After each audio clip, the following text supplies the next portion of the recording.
శ్రీ వేముల వీరేశం గారు.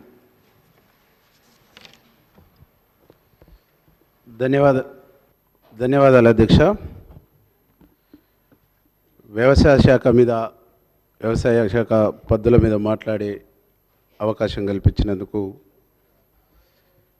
గౌరవ ముఖ్యమంత్రి గారికి, వ్యవసాయ శాఖ మంత్రికి మనస్ఫూర్తిగా ధన్యవాదాలు తెలియజేస్తూ,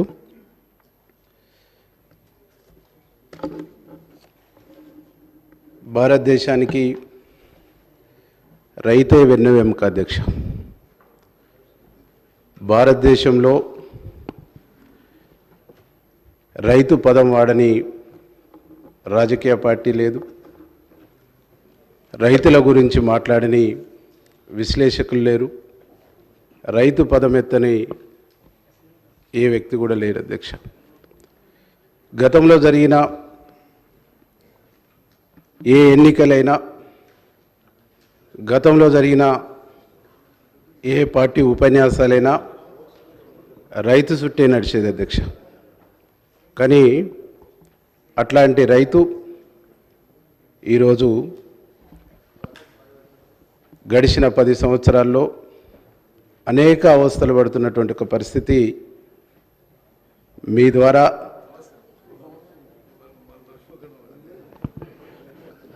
ప్రభుత్వం దృష్టికి తీసుకొస్తున్న అధ్యక్ష. ఆనాడు రాజశేఖర రెడ్డి గారు ఉన్నప్పుడు రైతు సంక్షేమం కోసం, రైతుల అభివృద్ధి కోసం చేసినటువంటి ప్రయత్నాలే తప్ప గడిచిన 10 సంవత్సరాల్లో రైతుల గురించి కానీ, రైతు సంక్షేమం గురించి కానీ పట్టించుకున్నటువంటి దాఖలాలు లేవు అధ్యక్ష. తెలంగాణలో అత్యంత ఆధునిక యంత్రాలు ఉన్నప్పటికీ తెలంగాణ రైతాంగం ఎడ్ల నాగన్ల వ్యవసాయం మీద ఆధారపడినటువంటి రైతాంగం ఎక్కువ ఉంది అధ్యక్ష. తెలంగాణ రైతులకు మట్టి సోపదిగాళ్ళు అనేటువంటి ఒక పేరు కూడా ఉంది అధ్యక్ష. జోడెడ్ల జతగాళ్ళు అనేటువంటి ఒక పేరు కూడా ఉంది అధ్యక్ష. అట్లాంటి వ్యవసాయ రంగాన్ని గడిచినటువంటి 10 సంవత్సరాల్లో నిర్లక్ష్యం చేసి వ్యవసాయ రంగాన్ని పట్టించుకోకుండా దాదాపు గడిచిన 10 సంవత్సరాల్లో దాదాపుగా ఎంతమంది రైతులు ఆత్మహత్యలు చేసుకున్నారంటే, ఇది నేను చెప్తున్నటువంటి రిపోర్ట్ కాదు అధ్యక్ష,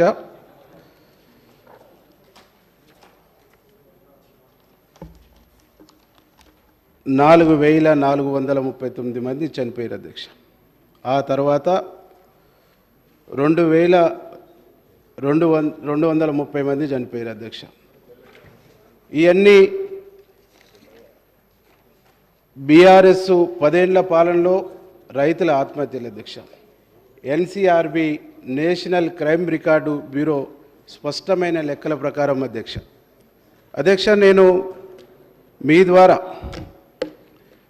ద్వారా ఈరోజు అగ్రికల్చర్ మినిస్టరే ఒక స్వయంగా రైతు కాబట్టి అగ్రికల్చర్ మినిస్టర్ గారికి రైతు కష్టాలు, రైతు కన్నీళ్ళు, రైతు కడగన్లు తెలుసు కాబట్టి ఈరోజు అధికారంలోకి వచ్చినటువంటి కాంగ్రెస్ ప్రభుత్వం ఒక నిజమైన రైతుకు వ్యవసాయ శాఖను అప్పచెప్తే ఆ వ్యవసాయ శాఖను అభివృద్ధి పదంలో తీసుకుపోవడానికి, ఆ వ్యవసాయ శాఖను చక్కబెట్టడానికి ఎట్లాంటి ప్రణాళికలు, ఎట్లాంటి పద్ధతులు తీసుకొస్తారనేటువంటి దానికి ఈ ప్రభుత్వం ప్రవేశపెట్టినటువంటి అగ్రికల్చర్ బడ్జెట్ 75,000 కోట్లంటే ఇంతకంటే సంతోషం ఇంకొకటి ఉండదు అధ్యక్ష. ఈ దేశంలో వ్యవసాయ రంగానికి ఇంత పెద్ద ఎత్తున బడ్జెట్ పెట్టినటువంటి రాష్ట్రం మొట్టమొదటిగా తెలంగాణ రాష్ట్రం అని చెప్పేసి సగర్వంగా చెప్తా ఉన్నా అధ్యక్ష. ప్రస్తుతం గతంలో ఉన్నటువంటి బీఆర్ఎస్ ప్రభుత్వం రైతును రాజు చేస్తామన్నారు, రైతు ఆదాయం 2 పెంచుతామన్నారు. రైతును రాజు చేసిన సంగతి దేవుడు ఎరుగు, కానీ రైతుల్ని అప్పుల పాలు చేసిందనేటువంటిది ఈ సత్యం తెలంగాణ సమాజానికి మొత్తం తెలుసు అధ్యక్ష. ఒక రైతు వ్యవసాయం చేసుకోవాలంటే రైతు 1 ఎకరా పొలం దున్నటానికి నాటు పెట్టే టైంకు దున్నకానికే 6,000 నుంచి 8,000 వరకు ఖర్చు వస్తుంది అధ్యక్ష. అధ్యక్ష, నాటు వేయడానికి 5,000 రూపాయల ఖర్చు వస్తుంది అధ్యక్ష. ఎరువులకు వచ్చేసి దాదాపు 3,000 చిల్లర ఖర్చు వస్తుంది అధ్యక్ష. దీన్నన్నిటిని కూడా వాళ్ళు 5,000 ఇచ్చి రైతుకి ఏదో అద్భుతాలు చేస్తున్నట్టు, రైతుని ఏదో రాజు చేస్తున్నట్టు ఒట్టి గబ్బా కొట్టుకురు తప్ప రైతుకు జరిగింది, రైతుకు వనగూరింది, రైతుకు మేలు జరిగింది మాత్రం శూన్యం, శుద్ధ తప్పు అనేటువంటి ఒక విషయాన్ని ఈ సందర్భంగా మీ ద్వారా ప్రభుత్వం దృష్టికి, గౌరవ వ్యవసాయ శాఖ మంత్రి దృష్టికి తీసుకొస్తున్నటువంటి అధ్యక్ష, గడిచినటువంటి బీఆర్ఎస్ పాలనలో ఈరోజు చాలా సంస్కరణలు తీసుకొచ్చినట్టు, చాలా మార్పులు తీసుకొచ్చినట్టు, చాలా అద్భుతాలు చేసినట్టు ఒట్టి గబ్బాలు కొట్టిరు తప్ప చేసినటువంటి అద్భుతాలు శూన్యం అనేటువంటిది మీ ద్వారా నేను గుర్తు చేయదలుచుకున్నా అధ్యక్ష. మొదట ఒక్క మాట చెప్పిన అధ్యక్ష, దొడ్లడ్డు వేయకండి, సన్నొడ్లు వేస్తే మంచి లాభాలు వస్తాయని చెప్పారు అధ్యక్ష. వీళ్ళని నమ్మి రైతులంతా సన్న ఒడ్లు వేస్తే ఈ ఒడ్లను కొనే నాదులు లేక రైతులు అన్నమో రామచంద్ర అని బాధపడ్డటువంటి సందర్భం కూడా మనం పత్రికల ద్వారా చూసినాం. వారికి కూడా స్వయంగా తెలుసు అని కూడా ఈ సందర్భంగా నేను గుర్తు చేస్తా ఉన్నా అధ్యక్ష. ఇంకొక మాట చెప్పారు అధ్యక్ష, పత్తి వేయొద్దు అని చెప్పారు. ఆ సంవత్సరం రైతులు వీళ్ళ మాటలు నమ్మి పత్తి వేయకుండా కందులు, పెసళ్ళు ఇవన్నీ కూడా వేసినటువంటి రైతులకు కొనే నాదుడు లేక, ఈ పంటను కొనే నాదుడు లేక, మార్కెట్ లేక నానాయతన పడ్డటువంటి పరిస్థితుల్లో ఆ సంవత్సరం పత్తికి విపరీతమైనటువంటి రేటు మార్కెట్లో పెరిగిందనేటువంటి ఒక విషయాన్ని ఈ సందర్భంగా మేము గుర్తు చేస్తూ ఉన్నాం అధ్యక్ష. గడిచిన ప్రభుత్వం అశాస్త్రీయమైనటువంటి ఆలోచనతో, అశాస్త్రీయమైనటువంటి నిర్ణయాలతోని రైతుల వెన్ను విరిచింది, రైతుల నడ్డి విరిచింది, రైతులను నట్టేట ముంచిందని చెప్పేసి ఈ సందర్భంగా మీకు గుర్తు చేయదలుస్తున్నా అధ్యక్ష. ఒక మాట చెప్తారు వాళ్ళు పదే మేము రైతుకు సంబంధించి ఏ కారణం చేత చనిపోయినా 5 లక్షలకు సంబంధించినటువంటి ఇచ్చినామని చెప్పేసి చెప్తా ఉన్నారు అధ్యక్ష. గతంలో కాంగ్రెస్ గవర్నమెంట్ ఉన్నప్పుడు ఒక జీవో తీసిరు అధ్యక్ష, ఏ రైతైనా ఆత్మహత్య చేసుకుంటే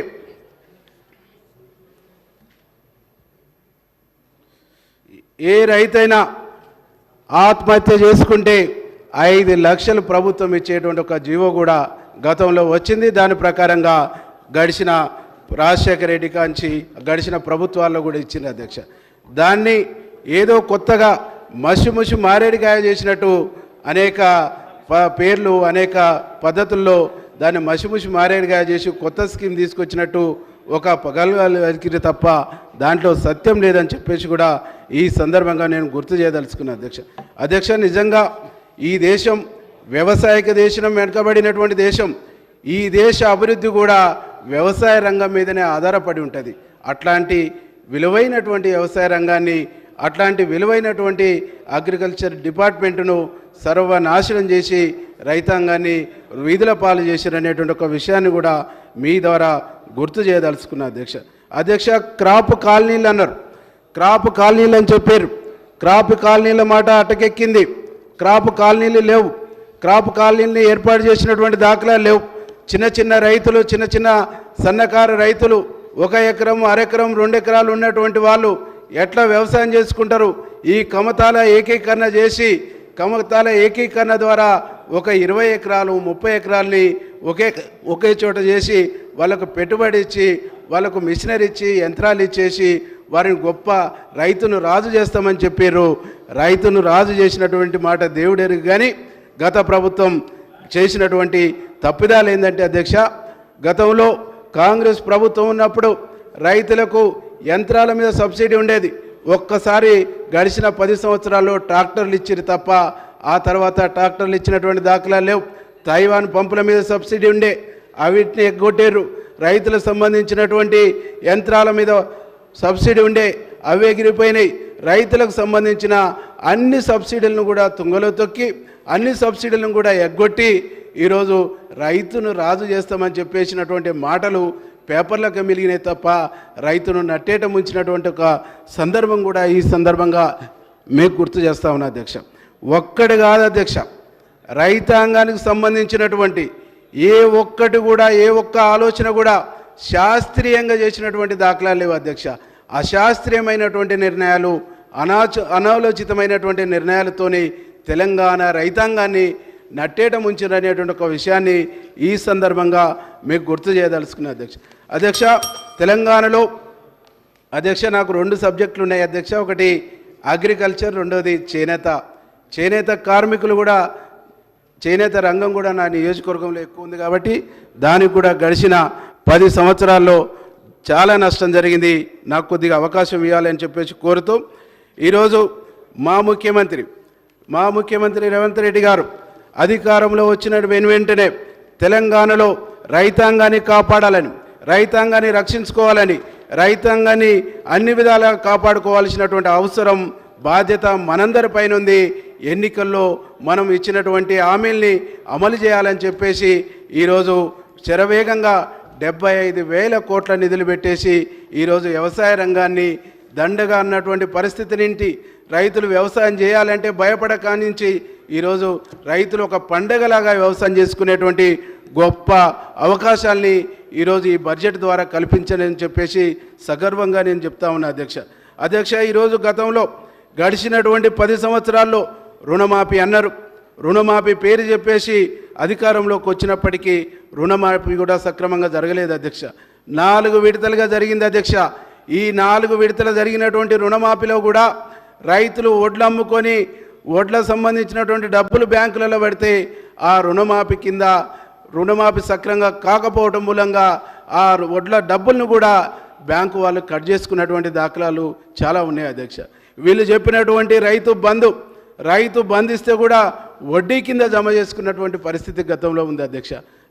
ఈరోజు నిజంగా వీళ్ళు ఇచ్చినటువంటి రైతు బంధుతోని రైతాంగం కనుక గొప్పగా ఉండుంటే, వీళ్ళు ఇచ్చినటువంటి రుణమాఫీతోని రుణాలే మాపై ఉండుంటే, ఈరోజు మా ప్రభుత్వం, మా ముఖ్యమంత్రి గారి తీసుకున్నటువంటి నిర్ణయం 2 లక్షల రుణాల మాఫీలో 1,00,000 రూపాయలు రుణాలు మాఫీ అయినాయి. ఇంకా కొన్ని నిమిషాల్లో, కొన్ని గంటల్లో ఇంకొక 1,50,000 రుణాలు కూడా మాఫీ కాబోతున్నాయి.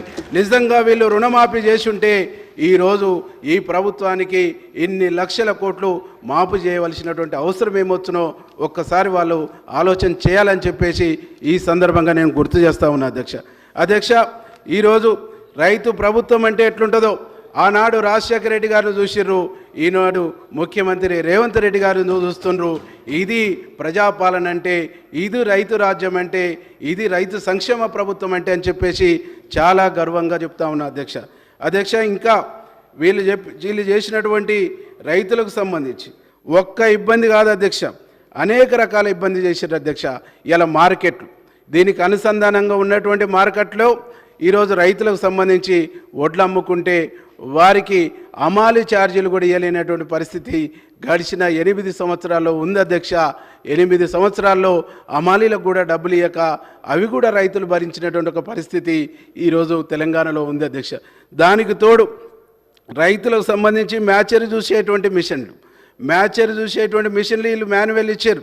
మిల్లర్స్ కాడ సంబంధించి హై క్లాస్ మిషన్లు ఉండటం మూలంగా ఇక్కడికక్కడికి గ్యాప్ వచ్చి రైతులకు ఐకేపీ సెంటర్లకు తీవ్రమైనటువంటి ఇబ్బందులై చాలా బాధపడ్డటువంటి ఒక పరిస్థితి ఉంది అధ్యక్ష.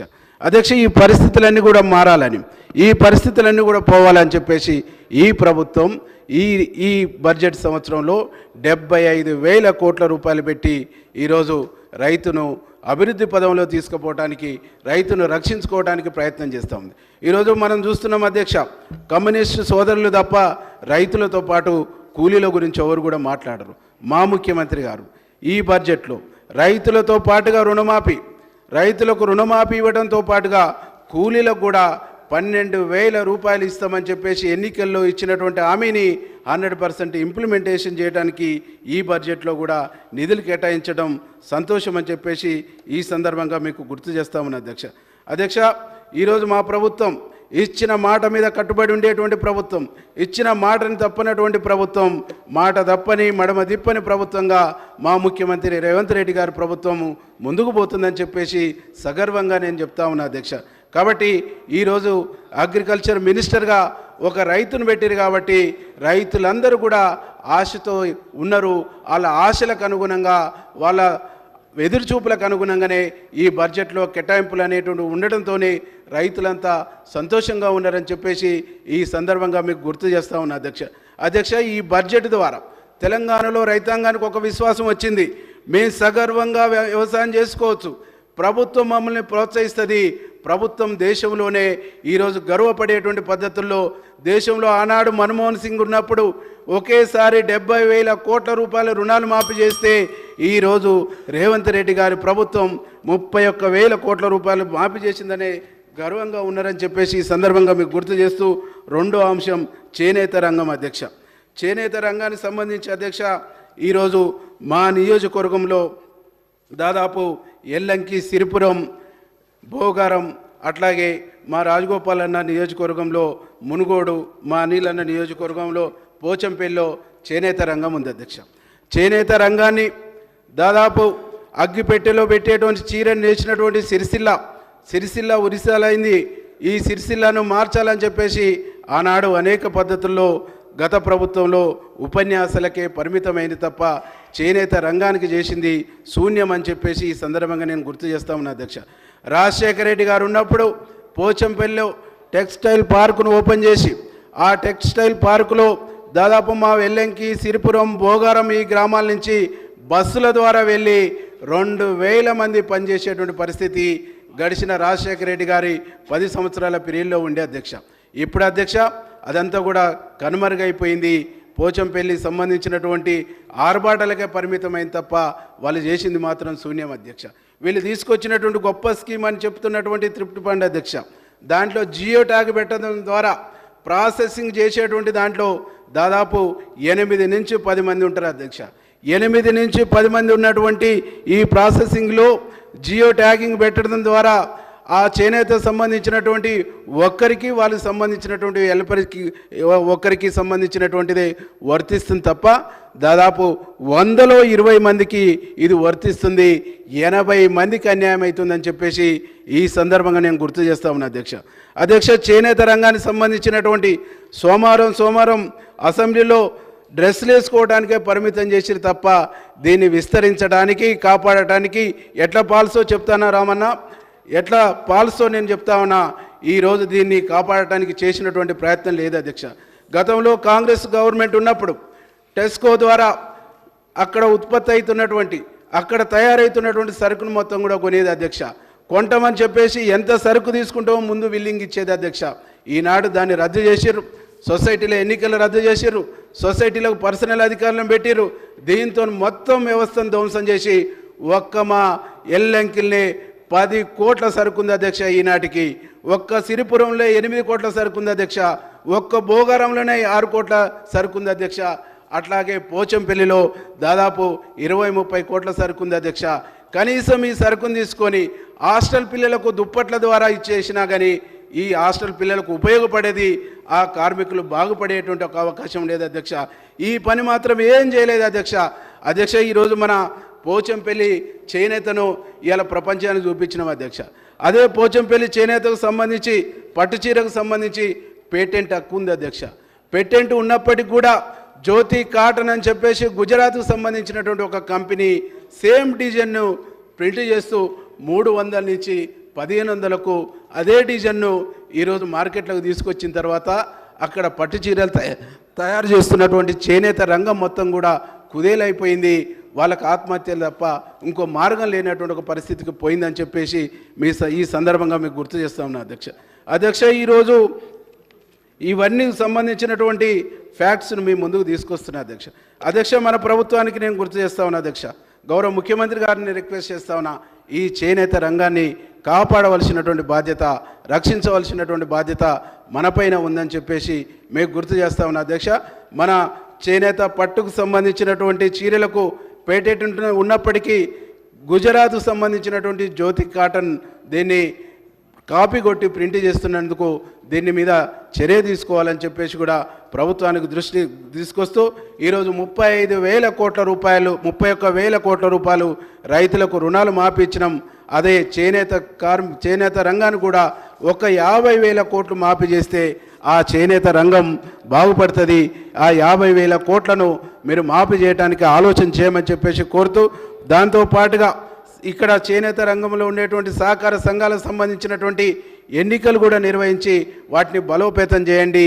రద్దయినటువంటి టెస్కో స్థానంలో మరి ఏదైనా తీసుకొచ్చి ప్రభుత్వమే చేనేత కార్మికులు తయారు చేసినటువంటి దుప్పట్లను మెటీరియల్ను కొని విద్యార్థులకు ఇచ్చేటువంటి పద్ధతుల్లో, హాస్టళ్ళకి ఇచ్చేటువంటి పద్ధతుల్లో చర్య తీసుకోవాలని చెప్పేసి మీ ద్వారా గౌరవ మంత్రి గారిని, గౌరవ ముఖ్యమంత్రి గారిని కోరుతూ ఈ అవకాశం ఇచ్చినందుకు మీకు ధన్యవాదాలు తెలియజేస్తూ ముగిస్తాను అధ్యక్ష.